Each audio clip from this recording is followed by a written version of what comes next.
Welcome to another Explainer. Today, we're diving into EP306, Memories. This is your AI Privacy and Security Weekly Update for the week ending August 25th, 2026. I'm absolutely thrilled to have you here, because honestly, we're exploring a radically different concept of how our past is preserved. This week showed us something truly unsettling about the very foundations we rely on every single day.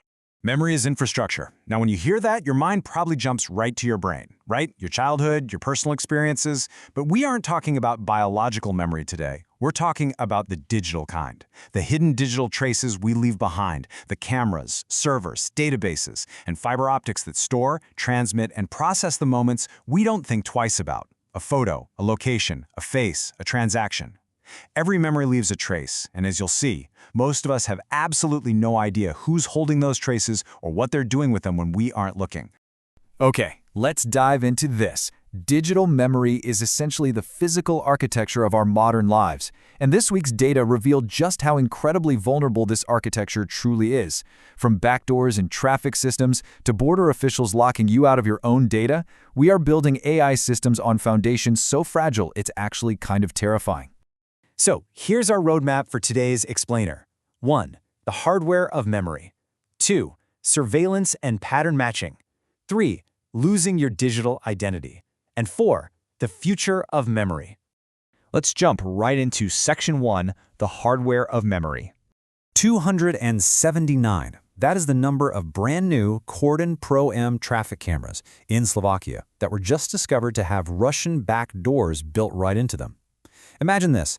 Slovakia drops 30 million euros on a modernization program, installs all these speed cameras, only to have their national security service find out that these back doors could be activated by a simple SMS text from a Russian phone number.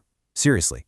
Worse, anyone with the IP address could reportedly just tap into the live video feeds without a password.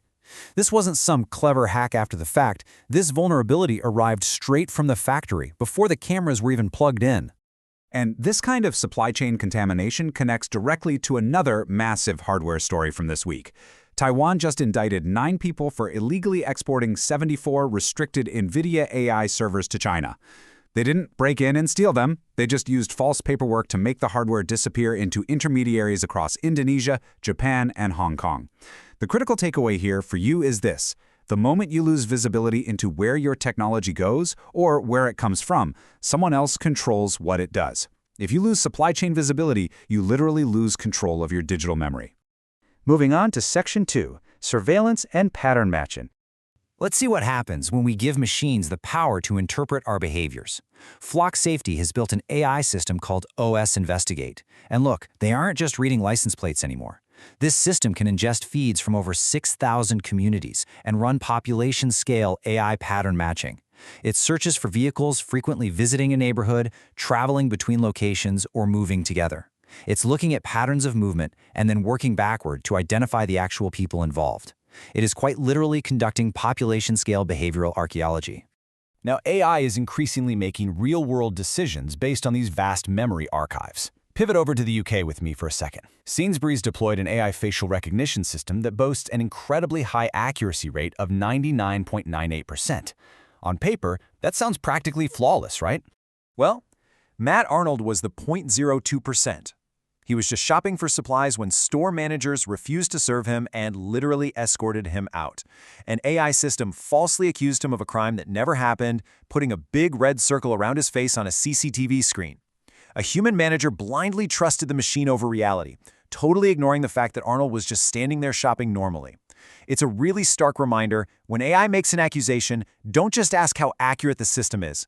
Ask what happens when it's wrong. Because when we let machines carry memories of suspicion, actual people carry the burden of proof. Which brings us to Section 3, Losing Your Digital Identity. Let's look at the chilling reality of losing control over our most personal digital assets. A reverse image search service called ClarityCheck recently exposed 450 gigabytes of data.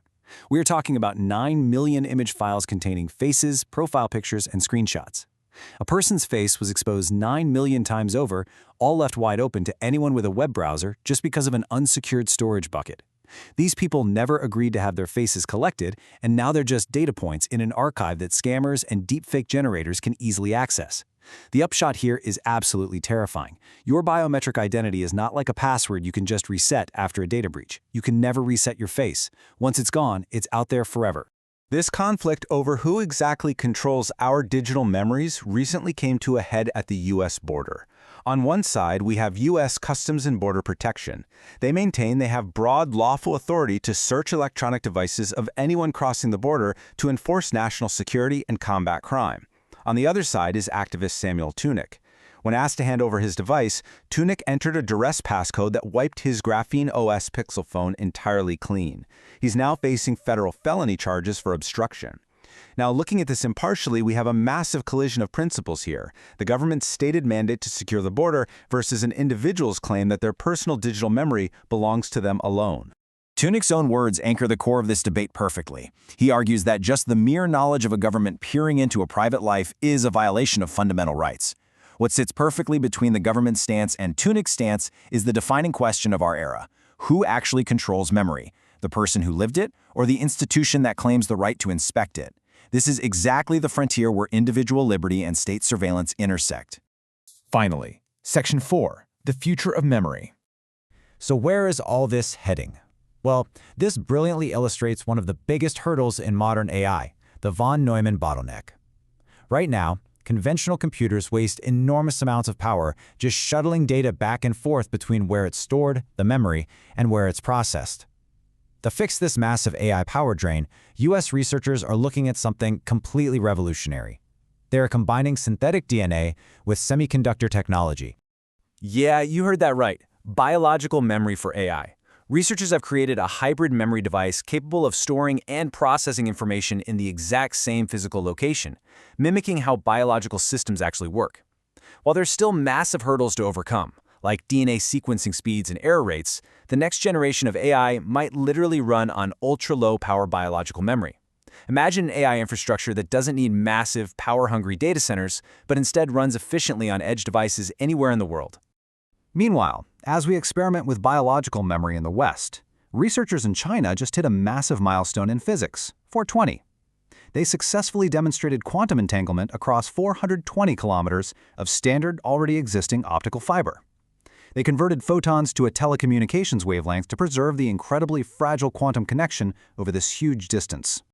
So what does this all mean for us? The upshot is profound. The quantum internet is being built right now, and it's going to run on the fiber optic cables already buried under our streets. Our current networks are about to become highways for quantum data, to transfer information our classical computers can't even see. It exists in a space our traditional memory architecture simply cannot access, which means traditional encryption won't even be needed to protect it. It is a completely new paradigm for data transmission. So, as we wrap up this explainer, I want to leave you with a lingering thought. From Russian backdoors and traffic cameras to 9 million faces leaked onto the open web, memory has become evidence. It's become leverage. This week showed us that memory is the frontier where infrastructure, surveillance, and survival all intersect. When your car and your face become permanent sensors, the question really isn't whether you have something to hide. The question is, who gets to decide what your movements mean? Thank you so much for joining me today, and I'll see you in the next explainer.